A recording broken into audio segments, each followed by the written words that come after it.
Gara-gara geger Cilegon, Haji Nasir sentil para pejabat. Baik teman-teman, tadi kita udah ngobrol kesana kemari ya.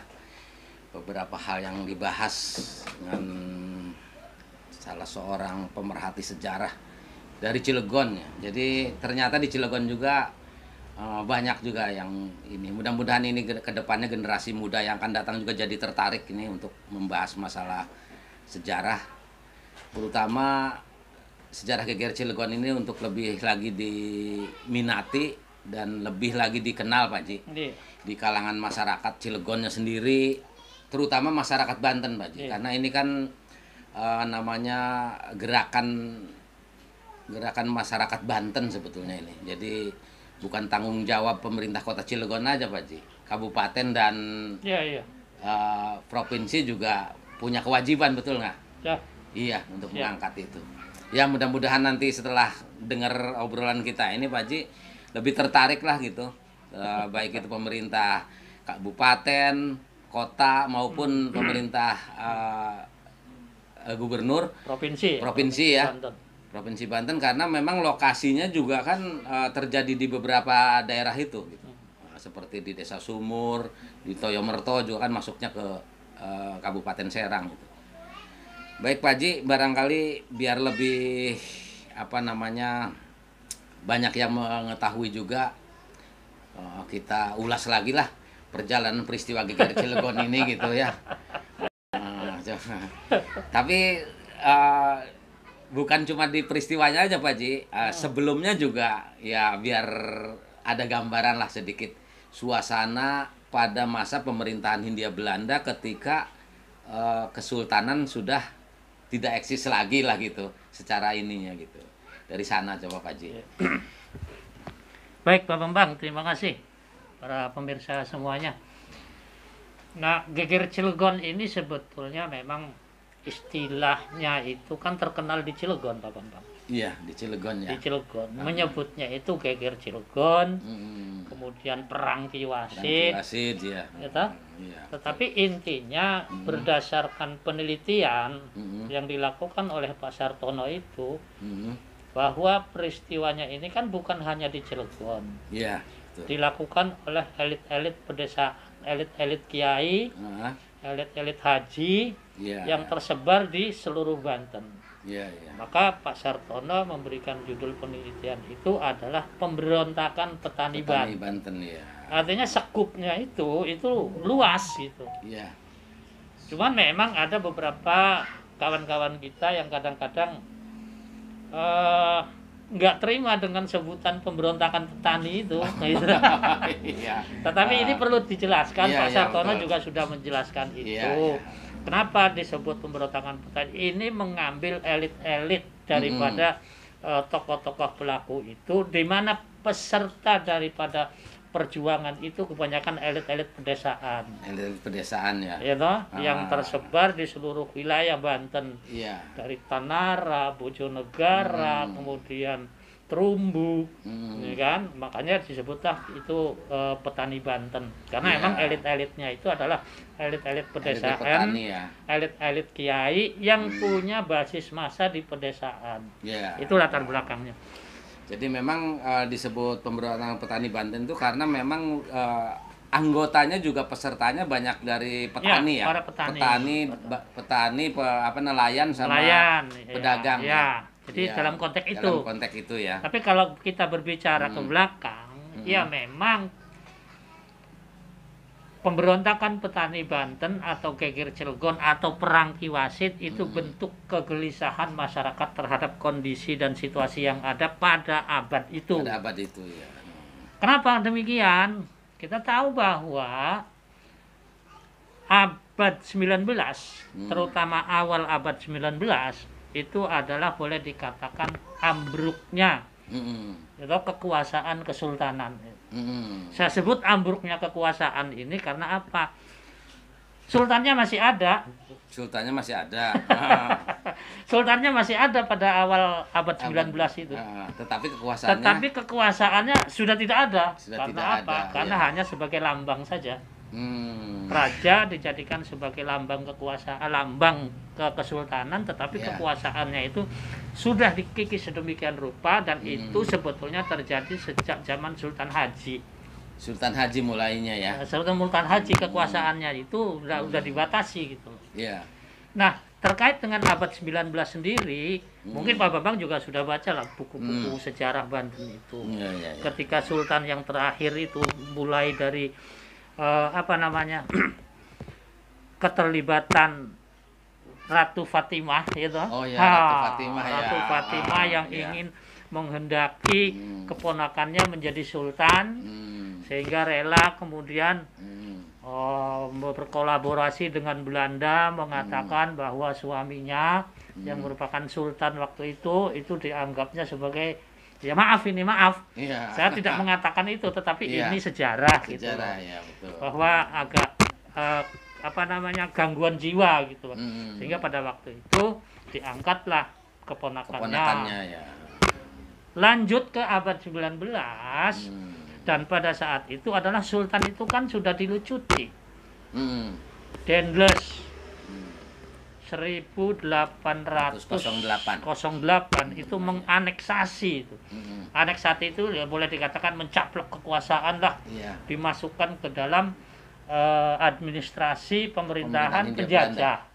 Gitu. Bahkan benteng dan istananya juga dihancurkan benteng dan istananya dihancurkan karena apa? Karena memang pada saat itu ada indikasi Dendles membangun proyek-proyek dengan kerja rodi itu, banyak orang-orang Banten yang tidak mau, terutama sultannya dianggap itu. Akhirnya pada saat itu kesultanan dianeksasi oleh Dendles, kemudian diperparah lagi oleh Raffles tahun 1813. Iya, 1813 karena masuknya Raffles 1811 ya. Itu. Jadi itu, nah, ambruknya kekuasaan ini, sultan banyak dibuang, ya kan? Yang terakhir dibuang ke Surabaya, gitu. Sultan Safiuddin yang terakhir Yang terakhir itu ada yang mengatakan Sultan Rafiuddin, tetapi banyak bantahan, tapi saya tidak masuk ke sana lah. Itu urusan internal. Tapi yang dilucuti jabatan oleh Raffles itu Safiuddin yang dibuang ke Surabaya. Karena apa? Karena pada saat itu kan dibentuk tuh Banten Kidul, Banten Lor, sama Afdeling Anyar ini. Afdeling Anyar itu cerita yang. Nah, dari situlah kemudian banyak mulai timbul kegelisahan masyarakat Banten terkait dengan situasi politik, ekonomi Banten pada saat itu yang memang betul-betul sudah dikuasai penjajah. Jadi tadi itu dihancurkannya istana sama benteng itu memang ada kaitannya dengan kecurigaan Dendles ya Pak Haji? Dendles sama Sultan karena tidak mau mengirimkan tenaga kerjanya untuk membantu pembangunan pelabuhan kalau nggak salah. Iya, di samping jalan juga pelabuhan yang direncanakan di pulau Ujung Kulon ya. Ujung Kulon itu. Jadi karena tidak mengirim itu, terus katanya begitu ditanya justru utusan si Dendles ini malah katanya. Jadi itulah yang menyebabkan Dendles kemudian marah. Ya kalau marah sih nggak tahu saya ya.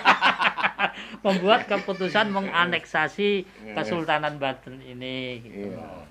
Nah, jadi itu sejarah permulaannya, tetapi kemudian Pak Bambang kesininya sejak Sultan yang terakhir, Sultan Safiuddin itu secara resminya itu dibuang ke Surabaya, itu awalnya kan ke Batavia tuh.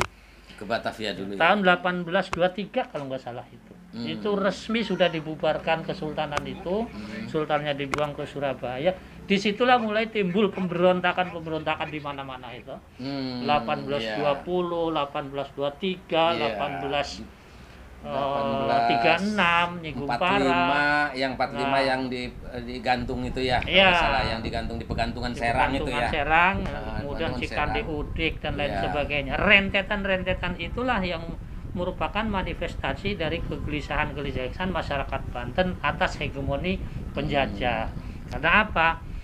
Nah, pada saat itu Banten ini kekayaannya diserap oleh Belanda, kemudian juga keterkaitannya dengan situasi politik, ya toh, ketidakpuasan tokoh-tokoh. Saya tidak mengatakan trah ya. Iya. Ya tokoh-tokoh Banten lah pada saat itu, sehingga banyak yang kemudian berontak gitu. Tapi katanya sih ya betul Pak Ji, yang bergerak itu justru kalau dilihat dari silsilahnya memang dari Trah tadi itu katanya, dari Banten ya. Termasuk Haji Abdul Karim itu katanya juga kaitannya langsung ada Trah. Langsung yang saya dapatkan informasi ya mungkin juga sih. Ya. Tetapi saya tidak mendalami soal Trahnya ya. Soal Trahnya. Tetapi memang ada beberapa catatan-catatan sejarah bahwa di antara tokoh-tokoh pemberontak ini memang ada keterkaitan dengan masalah kesultanan. Kesultanan itu ya. Banyaklah itu. Tubagus Ismail juga itu tidak bisa lepas dengan nama Tubagus saja sudah bisa diketahui kemana arahnya gitu loh. Betul ya. Ya memang mungkin waktu itu kalau saya lihat sekarang Pak Ji ya, saya baca itu Tubagus Ismail itu posisinya di Gulacir gitu. Awalnya saya juga bingung kok Pak Haji Tubagus Ismail itu katanya dari Kesultanan Banten tapi adanya di Gulacir. Ternyata begitu saya analisa lagi, saya pelajari lagi, memang Kesultanan Banten itu mencakup keseluruhan gitu. Bahkan di Gulacir itu begitu saya ke sana juga ternyata anak keturunannya memang dulunya merupakan tempat tinggal beliau ini gitu, sehingga beranak pinak di sana dan mungkin waktu itu kekuasaannya berada di sana gitu Pak Ji. Iya, bisa jadi Pak Bambang. Karena apa? Yang namanya kekuasaan Kesultanan Banten itu kan tidak hanya di Banten lama ya, tetapi menyebar ke seluruh wilayah Banten, menyebar ke seluruh wilayah Banten dan kemudian juga berhubungan dengan para birokrat penjajah waktu itu. Ini kan terbelah nih pada saat itu. Ada yang pro ke penjajah, ada yang pro itu dalam pengertian administrasi pemerintahan ya Pak Bambang ya. Iya. Ya toh? Bagaimana hegemoni misalnya keturunan para sultan ini ketika nikah dengan bupati-bupati yang ada pada saat itu abad 18 itu. Karena posisi di pemerintahan. Di pemerintahan gitu loh, pemerintahan itu. Seperti misalnya istrinya Bupati Serang itu kawin dengan ponakannya Sultan Safiuddin, gitu. Yeah. Dalam pengertian itulah saya katakan pro-nya itu ikut di dalam persoalan birokrasi pemerintahan pada saat zaman awal-awal dan pertengahan abad 19 itu. Tetapi ada juga yang di luar itu. Yang di luar itu yang merasa ketidakpuasan terhadap situasi Banten. Itu ada bupati yang secara administratif ini adalah penguasa dan penguasa pada saat itu adalah Hindia Belanda, maka dianggapnya ini sebagai pro Belanda, kaki tangan Belanda. Seperti misalnya pada saat pemberontakan Cilegon. Bupati pada waktu itu kalau tidak salah itu Raden Pena. Enggak, itu Patih. Ya. Bupati Serang waktu itu Gondokusumo kalau nggak salah itu. Apa Candranegara ya, saya lupa itu. Ya, antara itulah ya. Tetapi itu dijadikan sebagai tolak ukur masyarakat Banten atas ketidakpuasan, ya toh, situasi, posisi ekonomi maupun politik yang betul-betul Banten ini dikuasai oleh Belanda. Pengangkatan bupati oleh Belanda, ya toh? Kemudian pengangkatan patih oleh Belanda. Dan bupati-bupati yang ada pada pertengahan abad 19 itu kebanyakan itu bukan dari Banten. Jadi sebetulnya orang-orang dari Jawa Barat Pak Ji ya? Enggak ada lah Jawa Barat waktu itu. Orang menyebutnya Priangan. Priangan, Bogor dan lain sebagainya itu. Dan itu yang membuat ketidakpuasan daripada tokoh-tokoh Banten pada waktu karena itu. Orang Bantennya sendiri tidak ada yang diangkat begitu ya? Tidak diangkat. Kemudian apa juga yang membuat latar belakang pemberontakan Cilegon ini? Yang pertama itu adalah peran dari kiai. Peranan para kiai. Peranan kiai. Abad 19 itu itu boleh dikatakan sebagai kebangkitan ulama-ulama Nusantara. Dan Banten salah satunya adalah yang punya peran di dalam persoalan-persoalan pengembangan Islam di Nusantara. Karena apa? Pertengahan abad 19 itu kiai-kiai Banten ini banyak ada di Mekah. Di sana kalau nggak salah katanya zaman eranya ketemu dengan Senuk Hurguron ya, Pak Haji. Jadi Senuk Hurguronnya itu ceritanya begini. Dia kan mengadakan penelitian khusus itu. Kalau tidak salah itu 1884 lah itu. Penelitian di Mekah ya. Di Mekah itu. Dan di situ ada Syekh Abdul Karim, Ki Ahmad Jaha, kemudian Ki Nawawi, kemudian juga termasuk Ki Arsyad Towil. Ada di sana ya. Dan itu tokoh-tokoh ulama Jawa. Jawa itu adalah satu komunitas di Mekah yang berkumpul ulama-ulama dari Nusantara. Saya tidak menyebut Indonesia karena belum ada.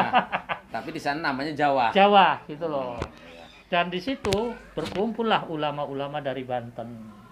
Bahkan katanya paling banyak Pak Haji. Paling banyak Banten ya. Karena apa? Paling banyaknya apa Pak Kembang? Tahun itu ini keterkaitannya dengan persoalan haji. Persoalan haji berarti orang Banten pada suge-suge. Suge orang Banten itu. Jadi karena abad haji, itu, tahun itu, tahun 1888 atau 1886 sekitar itu, jemaah haji paling banyak Nusantara itu dari Banten. Dari Banten ya. Nah jemaah haji ini ada yang reguler istilah sekarang ya. Bolak-balik. Ada yang haji, betul-betul haji. Ada yang haji tapi cari ilmu. Cari ilmu ya. Cari ilmu. Dalam pengertian cari ilmu itu berangkat haji, mondok dulu di sana sekian tahun, berguru kepada guru-guru yang ada di sana, kepada Syekh Nawawi, kepada Syekh Abdul Karim.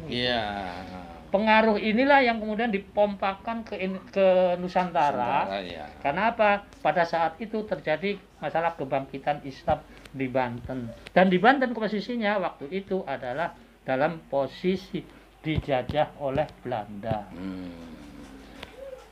Ini dianggap sebagai penguasa di Banten. Kafir.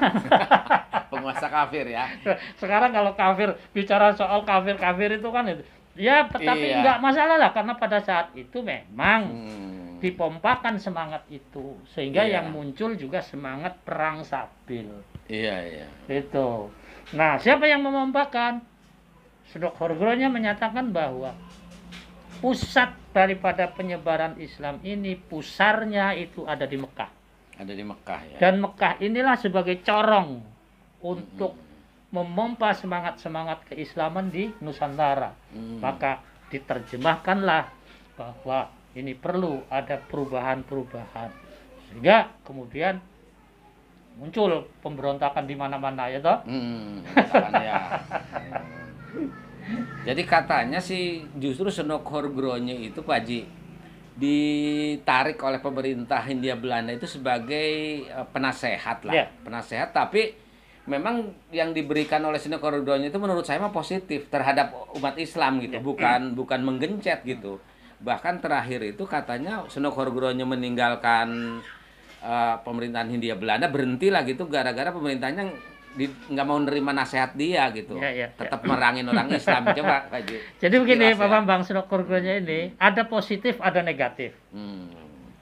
Karena posisi Senuk Hurguronnya ini adalah penasehat urusan pribumi. Di Hindia Belanda ya? Ya, di Hindia Belanda. Maka di samping dia penasehat urusan pribumi, dia itu ilmuwan. Ilmuwan ya, betul. Dia itu ilmuwan. Sehingga dia di mana-mana mengadakan penelitian. Di Aceh. Ada tulisannya itu di Aceh itu. Iya di Aceh ya. Iya toh?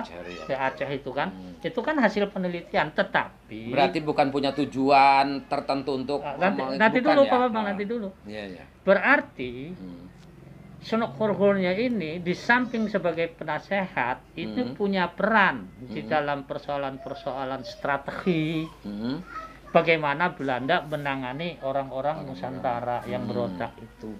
Dengan hasil penelitian itulah dia gunakan untuk menekan pemerintah Hindia Belanda. Begini loh cara menangani Aceh. Begini loh cara menangani Banten. Bahkan di dalam laporan Sunokogronya itu terjadinya pemberontakan petani Banten itu karena salah urus dari pemerintah Belanda. Iya, berarti kan masukan dari Sunokogronya sebetulnya positif ya buat kaum muslimin lah gitu. Itu. Nah, sebetulnya positif. Ya, pemerintah Hindia Belanda jangan terlalu menekan gitu. Jangan terlalu usil kan gitu ya, Pak Ji. Ya. Jadi hasil penelitian itu digunakan oleh Sunokogronya kepada pemerintah Hindia Belanda. Begini cara menangani Aceh itu. Istilah kasarnya sekarang begitu. Orang Aceh itu begini. Maka penanganannya harus begini misalnya. Orang Banten juga demikian. Jadi harus ada ini tertentu lah. Tertentu bahkan tertentu. di dalam laporan-laporan yang ada di dalam bukunya Sartono itu dia sempat menolak pendapat orang-orang Belanda lainnya. Itu penyebabnya apa? Iya. Itu ada yang menyebabkan ada karena adan, karena ini, karena itu. Tetapi Sunokogronya menyimpulkan persoalan Geger Cilegon itu karena salah urus dari pemerintah Belanda. Jadi betul-betul artinya Sunokogronya waktu itu dia mengambil satu keputusan bukan keputusan berdasarkan sentimen pribadi bukan ya. Iya. Memang dia hasil meneliti ternyata pemerintah Hindia Belandanya yang kurang adil lah begitu ya terhadap orang-orang Islam gitu kira-kira begitu ya. Ukuran seperti itu. Positifnya adalah itu bisa dijadikan sebagai kepada kita mengetahui sebetulnya posisi pada zaman itu seperti apa sih, adat Aceh itu seperti apa sih. Ada di teman saya ini Pak Oto Samsudin nih di Aceh nih. Itu dia ahli. Dulu satu kuliah dengan saya tuh di sosiologi. Di Aceh adanya. Adanya di Aceh. Dia kemarin itu di Komnas HAM. Salam untuk Pak Oto Samsudin. Lagi ngobrol Pak Oto kan. Karena apa? Karena antara Banten, Malaka, Palembang, Lampung itu dalam sejarahnya ada keterkaitan.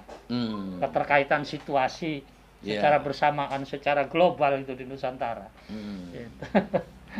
Iya. Memang kadang-kadang kita juga salah persepsi ya, dikiranya gara-gara Sunokogronya bangsa Indonesia kita ini dijajah sama Belanda gitu. Ya, yang saya tangkap juga seperti itu karena di grup-grup WA itu sering banget gitu saya baca gitu. Ternyata banyak membelanya sebetulnya ya. Ya, saya tidak mengatakan banyak membelanya lah, tetapi saya berbicara dalam konteks intelektual ya, dalam konteks keilmuan. Sunokogronya itu diutus oleh Belanda sebagai penasehat urusan pribumi. Karena dia menguasai. Karena dia telah mengadakan penelitian itu gitu. Makanya sampai Sunokogronya juga bukan main untuk orang Indonesia itu. Husein Jayadiningrat yang ini mengarang buku ini, tinjauan kritis tentang sejarah Banten. Ini yang menyekolahkan itu Sunokogronya. Oh, ininya. Husein Jayadiningrat ini. Bahkan pembimbing dia itu Sunokogronya.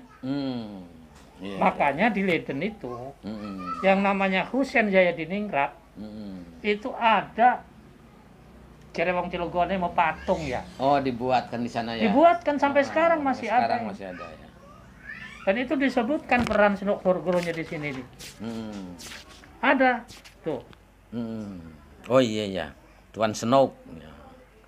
Iya kan? Iya, betul. Jadi jangan dianggap kemudian begini. Tapi sah-sah saja bagi kawan-kawan yang mengatakan Sunokogronya itu adalah pemecah belah atau orang yang nyamar Islam, pura-pura masuk Islam. Itu silakan saja. Iya, betul. Tetapi dalam konteks keilmuan, dalam konteks intelektual, Sunokogronya itu banyak sumbangsihnya untuk Indonesia itu. Karena memang mungkin dikiranya zaman itu di Belanda itu juga sama kayak kita belum ada disertasi, Pak Ji. Itu kan sebetulnya Sunokogronya itu kan membuat disertasi ya. Sebetulnya kan. Bayangin aja ini. Iya, betul. Sunokogronya itu, ini disertasi ini dibuat tahun 1913, Pak Bambang. Sunokogronya itu. Ini disertasi ini. Disertasinya Ini. ini ya. Iya. Berarti Senokhorgronya sebelumnya juga sudah membuat. Dia sudah membuat, artinya Iya. Senokhorgronya itu dia sudah banyak catatan tentang Nusantara ini. Bagaimana peran kiai di Iya. Mekah terhadap gerakan-gerakan pemberontakan di Nusantara. Malah yang Husein Jayadiningrat orang Indonesianya lah gitu ya. Wih, orang Serang ini. Orang sininya bertanya kepada Senokhorgronya Ya bukan itu hanya ya. bertanya, Pak Bambang. Dia yang uji. Oh, dia yang uji ya. Dia yang Senok membimbing itu. Senokhorgronya itu. Iya. Ini ada kaitannya ini dengan Ahmad Jayadiningrat gitu. Kemudian kesininya Kalau nggak salah Ahmad Jayadiningrat itu peristiwa geger Cilegon, beliau ini ada di Cilegon, Pak Ji. oh bukan itu. Hah? Itu saudaranya.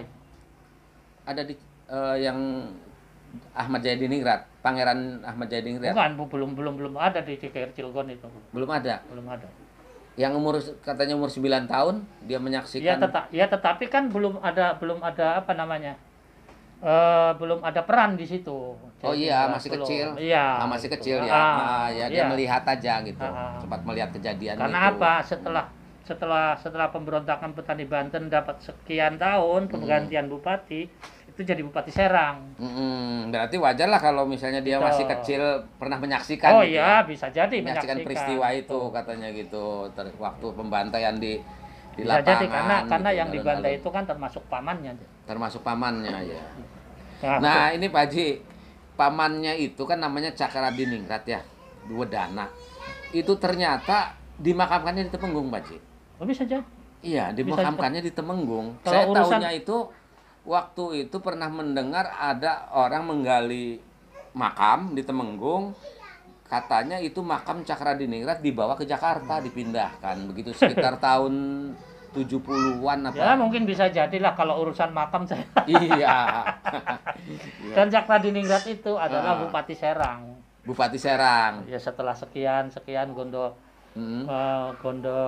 Bupati Cakradiningrat. Kemudian sebelumnya itu adalah Gondokusumo. Gondokusumo gitu. Gondokusumo, Bisa iya. jadi ya kalau soal itu saya nggak Hmm. meneliti lah soal itu. Mungkin Pak Bambang itu ahlinya. Alhamdulillah saya dapat informasi Iya. itu dan memang waktu itu saya dengar gitu. Bahkan mobilnya juga bukan pakai ambulan katanya itu digali gitu ya. Terus dibawa ke belakang hotel Cilegon tuh Pak Ji. Posisi mobilnya digotong ke situ. Dibawa cuman sayang saya nggak menanyakan informasi kemana dibawanya gitu. Padahal itu sesuatu yang ya informasi berharga Iya, lah iya. betulnya itu.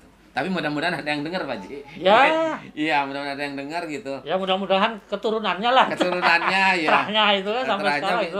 biar saling mencari juga Biar ya. saling mencari. Karena mungkin dia juga nggak ngasih tahu ke yang lain kan Iya. karena keturunan katanya kan. Bisa jadi misalnya Ki Wahya gitu. Ki Wahya itu tahun 1856 meninggalnya itu. Menurut catatan. 1856 ya. Ya, toh? Iya. Meninggal di Lampung. Di Lampung ya. Di mana Makamnya. makamnya ya toh? Karena apa? Setelah itu kan yang balik ke sini itu istri dan anaknya. Tetapi 2 orang putranya masih ada di Lampung di sana. Tidak terceritakan ya. Tidak terceritakan di mana Meninggalnya posisinya. di mana gitu ya. Iya. Ternyata meninggal di Lampung saja gitu kan. Tapi kalau anaknya itu kan terdeteksi kesininya nih.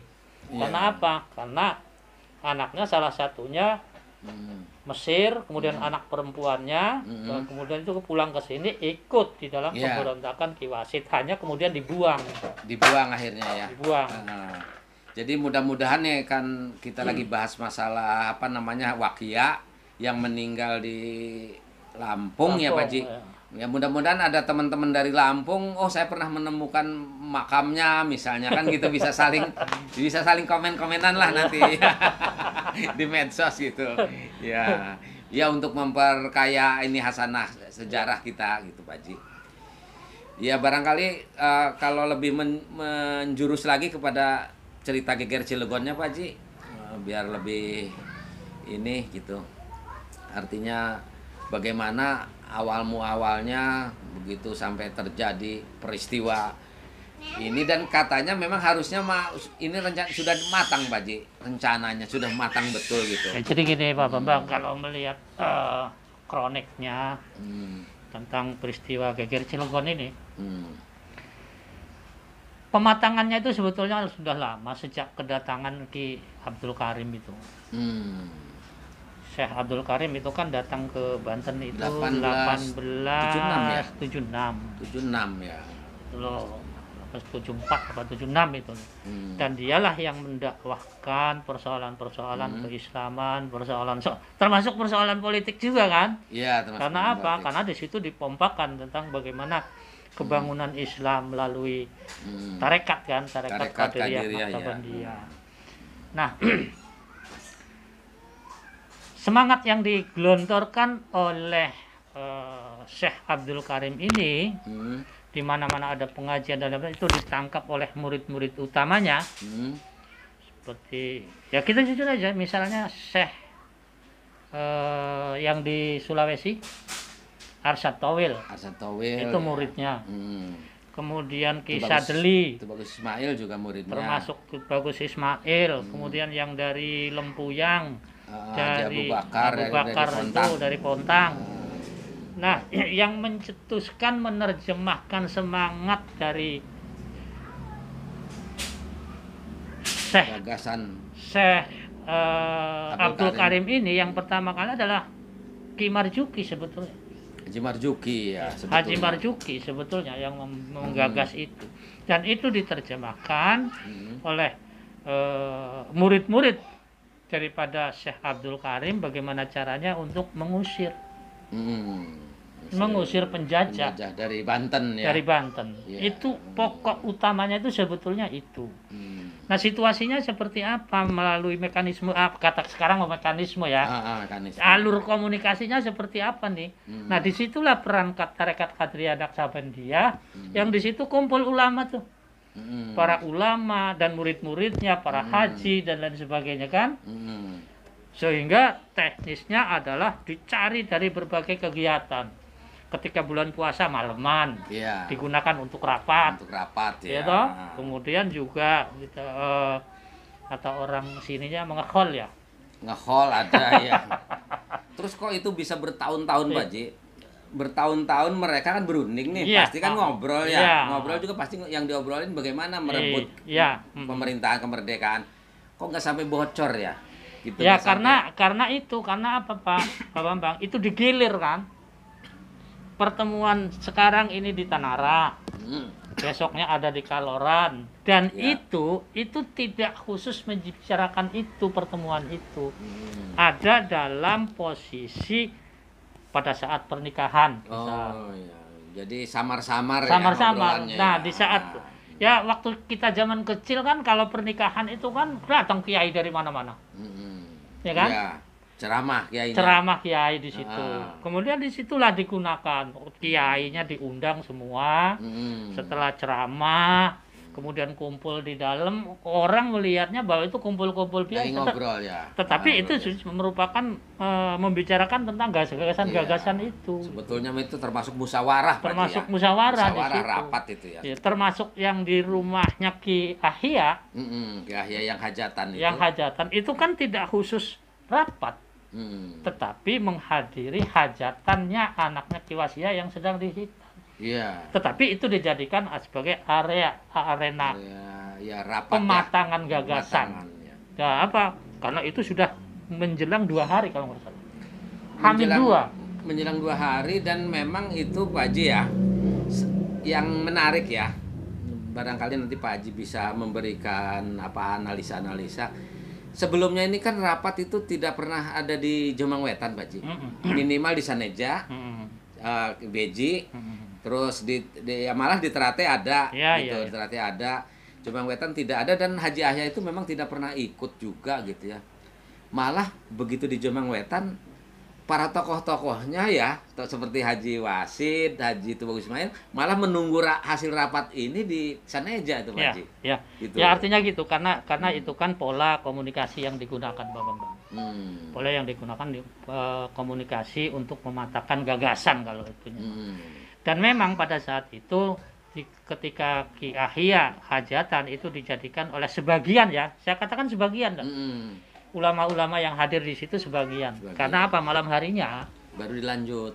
dilanjutkannya kan tidak di rumahnya Ki Ahya, di Seneja, tetapi di Seneja, di rumah Haji Ishak. Di rumah Haji Ishak. Kenapa? Pada saat itu ada yang mengatakan Haji Ishak datang ke rumahnya Haji Ahya. Tetapi ada yang mengatakan Nyi Kamsidah yang datang ke rumah Haji Ahya. Oh iya, menjemput. Ya, Tetapi saya lebih agak dengan Pak Sartono. Pak Sartono itu mengatakan bahwa yang datang ke Ahya itu adalah utusan. Istilahnya kurir kalau di dalam buku itu ya. Utusan daripada Nyi Kamsidah memberitahukan kepada para kiai yang kumpul di rumahnya Haji Ahya, memberitahukan di Jombang Wetan itu, memberitahukan bahwa Ki Wasid dan Ki Tubagus Ismail beserta tokoh-tokoh lain ada di rumah Haji Ishak di Seneja. Sementara Haji Ishaknya ada di rumah Haji Ahya. Ya. Maka tengah malam itulah mereka itu ulama-ulama itu ke rumah Haji Ishak ke sana ya, mematangkan gagasan. Dan itulah pola-pola komunikasi yang digunakan oleh tokoh-tokoh pejuang kita. Maaf kalau saya mengatakan pemberontak, itu tolong diartikan sebagai pejuang gitu ya. Ya betul. Karena catatan Belanda itu kan pemberontak gitu ya. tapi nggak apa-apa Pak Ji. Pemberontakan ini juga pemberontakan yang terakhir ini Pak Ji. Iya. Kan kita ini dari dulu berontak terus nih dari zaman kerajaan. Tetapi terakhir ditutup oleh pemberontakan Geger Cilegon ini gitu. Jadi sebagai penutup di akhir dari sebuah pemberontakan sebetulnya. Tapi sebetulnya masih ada Pak Bambang. Masih ada ya. Ada pemberontakan 1926. 1926 kan enggak, artinya bukan pemberontakan besar Pak Ji. Iya, tetapi ada rentetan sejarahnya bagaimana pemberontakan 1926 itu keterkaitannya dengan tokoh-tokoh kita. Tokoh-tokoh yang yang tokoh menjelang kemerdekaan. Termasuk juga kan masuknya ke sini itu pemberontakan menjelang kemerdekaan, Ki Samun dan lain sebagainya. Itu rentetannya kan jelas itu. Ki Samun ini siapa? Syekh Mamat siapa? Kemudian residen kita, itu siapa? Ki Tubagus, siapa residen pertama kita? Residen pertama itu ini. Hatib, ya. Tubagus Hatib, ya. Nah ini merupakan salah satu manifestasi dari rentetan sejarah Banten tentang bagaimana kita ingin membebaskan diri dari penjajah. Jadi masih berlanjut. Berlanjut. Cuman persoalannya kalau kita kembali ke pemberontakan Cilegon, memang pada saat itu yang paling berperan di dalam pemberontakan itu adalah kondisi-kondisi sosial ekonomi. Kondisi sosialnya itu adalah bagaimana peran tadi yang saya sebut, kiai dan para haji. Disitulah yang paling utama itu. Sebagai tokohnya yang memprakarsai. Kemudian juga sosial kondisi politik ya. Kondisi politiknya itu kan terkait dengan persoalan-persoalan kata wong bunga ambetnar ya. Amtenaran itu. Nah, itu. Para pegawai pamong praja lah. Pamong praja kalau sekarang. Pamong praja yang tidak memihak kepada pribumi, kepada rakyat. Iya. Salah satunya dihembuskan misalnya bagaimana Raden Pena itu yang diutus oleh asisten residen untuk melarang adanya di musolanya Ki Makid. Ya. Itu misalnya. Nah, itu sebagai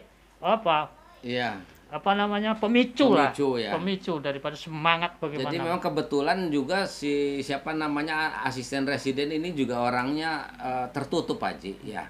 Jadi katanya nyuruh ke Raden Pena, dan Raden Penanya juga katanya ngomongnya juga terlalu kasar sama Haji Makid itu gitu. Karena Raden Pena ini pada saat itu termasuk orang yang paling dibenci oleh masyarakat Cilegon, itulah. Nah, ini mungkin maaf ini kalau misalnya ada karena dalam sejarah bukan ketatanegaraan ya, dalam sejarah pemerintahan ini kan masih ada keterkaitan dengan penguasa pasca kemerdekaan. Kemerdekaan. Gitu? Iya. Misalnya Bupati Tangerang misalnya itu. Katanya juga itu adalah anaknya Raden Pena dulu waktu itu. Iya. Ya saya ini kan sejarah gitu. Sejarah ya, dan apapun namanya pahit getir sejarah juga perlu kita Iya. ungkap, dan kita bukan mau mengungkit-ungkit Pak Haji ya. Tapi bagaimana menceritakan perjalanan kisah sejarah di masa silam Iya. gitu. Dan kita juga harus punya kemampuan untuk melupakan masa silam, artinya tidak memelihara dendam kan sebetulnya intinya itu. Ya, kalau saya sih berbicara masalah pemberontakan Cilegon ini, masalah perjuangan Cilegon ini ya saya mengapresiasi Pak Bambang lah upaya-upaya untuk mengangkat kembali tentang bagaimana peran masyarakat Cilegon dalam upaya melawan penjajah. Ya mudah-mudahan dinas pendidikan, Iya. gitu. Nah, ini dinas pendidikan ini Pak Ismet nih, Pak Kadis nih, gitu. Apalagi sekarang kan sudah ditetapkan Pak Haji, sudah ada, kalau nggak salah sudah ada keputusannya bahwa harus diajarkan sebagai bukan muatan lokal, bahkan katanya kalau sejarah itu muatan wajib. Ya, karena saya sendiri dari sistem pendidikan sekarang ini kan nggak kurang begitu memahami ya. Iya. Apakah mata pelajaran sejarah itu masih ada atau enggak? Saya juga katanya sudah nggak ada gitu loh. Katanya sudah nggak ada. Digabungkan katanya, dalam satu mata pelajaran apa gitu. IPS ya, karena saya juga pernah. Tinggal lagi Pak Bambang kalau mau diangkat ke dalam kurikulum muatan lokal, gitu. Dicari kisi-kisinya seperti apa yang perlu disampaikan kepada murid-murid kita ini gitu loh. Sementara kan sekarang ini persoalannya menjadi rancu karena ada pola sistem pendidikan kita yang terbagi-bagi kewenangannya gitu. Nah, ketika misalnya kisi-kisi ini akan kita sampaikan kepada murid-murid SMP, ya toh? Nah, ini kan tentu harus beda dengan kisi-kisi yang disampaikan kepada murid SMA. Sementara kewenangan untuk itu di SMA ini bukan ada di Cilegon, adanya di provinsi gitu loh. Nah, jadi tolong nih Kadis, jadi bagaimana pendidikan provinsi bisa sinkron ini membedah sejarah pemberontakan perjuangan masyarakat Cilegon ini ke dalam satu muatan lokal yang bisa disampaikan kepada murid-murid kita. Kita ini punya pahlawan-pahlawan nasional di Banten ini, gitu. Sultan Ageng Tirtayasa, gitu.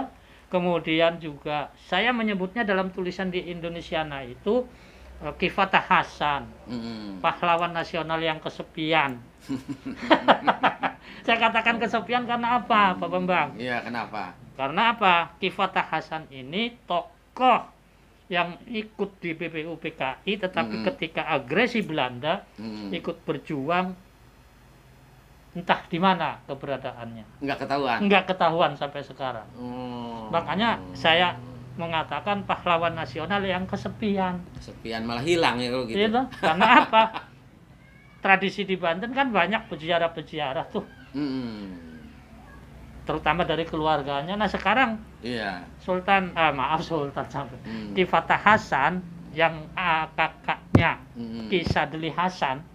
Mau kemana mencarinya ya? Mau kemana kita mencarinya keturunannya? Iya kan? Kalau mau berziarah misalnya kemana? Terus tadi itu Pak Haji, yang penting kepala dinas siapapun orangnya ya, kepala dinas Kota Cilegon terutama itu harus bisa menjalin komunikasi dengan kepala dinas di kabupaten kota, termasuk provinsi ya. Itu satu keharusan Pak Bambang. Keharusan karena kewenangan-kewenangannya ini kan sudah terbagi-bagi gitu. Sementara kalau kita kewenangan Dinas Pendidikan Cilegon ini kan terkait dengan pendidikan tingkat SMP dan tingkat SD. Apakah mungkin sejarah seperti ini itu disampaikan kepada anak-anak SD? Saya kira itu harus dicari formulanya. Kalaupun mau disampaikan ke anak-anak SD harus dicari formulanya seperti apa. Paling caranya dengan cara berdongeng Pak. Nah, bisa misalnya melalui dongeng gitu kan. Pak Bambang lah ahlinya itu kan. Tapi kan nggak jauh dari data sejarah yang ada gitu, gitu. Jangan menyimpang dongengnya itu. Ini dongeng sejarah gitu. Dongeng sejarah. Bukan dongeng masalah legenda itu. Iya, betul ya. Jadi memang penting Pak Ji ya. Jadi bagaimana Dinas Pendidikan ini mempunyai peranan penting Pak Ji, karena sejarah ini kan adanya di Dinas Pendidikan Pak Ji. Ya kalau kita berbicara masalah pendidikan nggak ada lain, Ya. harus dinas pendidikan. Jadi ya, siapapun kepala dinasnya Siapapun ya kepala dinasnya harus proaktif ya. tinggal lagi apakah wali kotanya. Nah, tuh. Nah, Tuh. Ada pesan tuh dari Pak Haji Nasir tuh. Buat semua ini mah, bukan Iya. buat siapa-siapa Ya, bukan kan. buat siapa-siapa. Buat siapa-siapa ini mah artinya. lepas siapapun persoalannya, Iya. lepas siapapun apa latar belakangnya ya. Iya, Regulasi itu kan tetap kalau di kota itu kan ada di wali kota, ada di wali kota ya. gitu. Iya.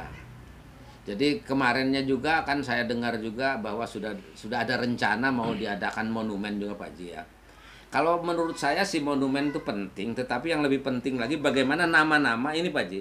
Nama-nama yang ada di dalam buku ini bisa ditulis. Kalau saya mah itu Pak Haji. Kenapa? Karena mereka itulah sebetulnya yang perlu diingat, bukan bentuknya monumennya. Kalau saya nih Pak Haji, coba Pak Haji bagaimana? Kan nama-nama di buku itu Pak Haji banyak ya Iya, menemukannya. ya, ada banyak. Banyak sekali ya. Ya, Hmm. oke lah. Hmm. Sedikit saja dimulai nama-nama. Kalau menyinggung masalah nama, nah sedikit saja lah. Pemerintah kota ini membuat nama-nama. Hmm. Pak Bambang datang ke Kabupaten Serang, tuh. Hmm. Di situ ada nama-nama bupati sejak zaman Belanda. Hmm. Zaman Belanda ya. Iya. Hmm. Di situ ada nama-nama dari Hmm. bupati zaman Belanda sampai sekarang. Ya, termasuk nama residen ya. Termasuk nama residen Banten itu ya. ada di situ. Ya. Nah, bagaimana caranya dimulai di Cilegon ini? Hmm. Oke lah, dari pemerintah kota sendiri Iya, ya. dibuat nama-nama, misalnya Ah. wali kota Cilegon Ah. dari tahun sekian, Iya. lepas dari persoalan apapun. Betul ya. Gitu. Maksud saya tetap artinya ada monumen-monumen tersendiri. Iya, Misalnya ini itu. monumen Geger Cilegon, Iya. nama-nama Geger Cilegon, ini monumen tokoh-tokoh Cilegon Iya. juga dibuat. Seperti kita kan punya tokoh-tokoh pendidikan juga Pak Haji. Iya. Bahkan itu Pak Toto itu kan tokoh pendidikan yang paling senior di Cilegon Iya. itu dulunya. Pak Toto, Pak Aat, ya? Orang tuanya Pak Aat Pak itu. Aat, kan? Iya. Bahkan saya pernah dengar cerita ini dulu di SMP itu ada semacam itu bekas gedung kepatihan Pak Ji. Iya, iya, iya. Bekas gedung kepatihan itu kan hanya tinggal puing-puingnya saja. Jadi setiap tanggal 17 Agustus katanya Pak Toto itu menyelenggarakan acara pementasan drama perjuangan di lantai yang bekas itu. Itu juga kan perlu diangkat Pak Ji. Perlu diadakan sejarah, itu kan sejarah. Iya. Gitu. Ya, mudah-mudahan Pak Bambang ya dimulailah dari yang hal terkecil. Iya. Menyangkut nama tokoh-tokoh perjuangan, menyangkut nama tokoh-tokoh kepemimpinan daerah, itu Iya. juga saya kira penting. Penting ya. Gitu. Betul. Ya, lepas dari persoalan apapun, warna, lepaskan itu. Tetapi sejarah adalah sejarah. Karena ini mah sejarah gitu. Karena ini adalah sejarah. Iya. Ada sejarah perjuangan, ada sejarah pemerintahan. Iya, sejarah pemerintahan. Ini nggak bisa lepas Iya. karena SK-nya ada. Iya betul. Betul Pak Ji, memang harus begitu. Jadi kita itu juga artinya nggak menyembarangkan situasi-situasi di masa lalu itu lewat begitu aja begitu. Iya, kita juga harus tahu lah. Iyalah gitu. Pak Bambang lah. Mudah-mudahan aja ini upaya-upaya Pak Bambang ini saya merespon baik lah. Upaya-upaya Pak Bambang bagaimana mengangkat Cilegon menjadi lebih baik, mengangkat murid-murid Cilegon ini mengetahui tentang sejarahnya sendiri. Iya, betul ya. Itu saya kira hal yang positif. Betul, makanya ini kebetulan saya juga kan kalau sendirian juga sama teman, ya artinya bukan sendirian sih, ada juga beberapa teman, tapi setelah ada Pak Haji ini kan energinya lain Pak Haji. Energi saya itu lebih semangat begitu. Iya. Ya karena memang kita kan sama-sama seperti tadi ke depannya ya kita itu sejarah itu jangan dikait-kaitkan sama siapa-siapa. Fakta sejarah itulah yang kita Ya, buat gitu. begitu. Ya kalau mau membuat monumen-monumen tertentu juga kan sebagai penghargaan Ya. kepada siapapun itu mah, bukan kepada Ya. artinya kepada siapa kita menempel kan, Ya, bukan begitu. Ya barangkali itu aja Pak Ji Ya, ya siap. yang kita bahas hari ini. Mudah-mudahan ini memberikan manfaat kepada yang lain dan kita juga tetap diberi semangat Pak Ji. Semangat terus. Jangan sampai kendor karena ini sejarah ini kan baru memulai sebetulnya Cilegon ini. Kalau kita lihat mah ya mudah-mudahan teman-teman, kan saya juga punya teman di komunitas sejarah juga itu Pak Kang Saiful itu. Ya. Kang Saiful orang dari Cidunak itu ya semakin semangat lah gitu.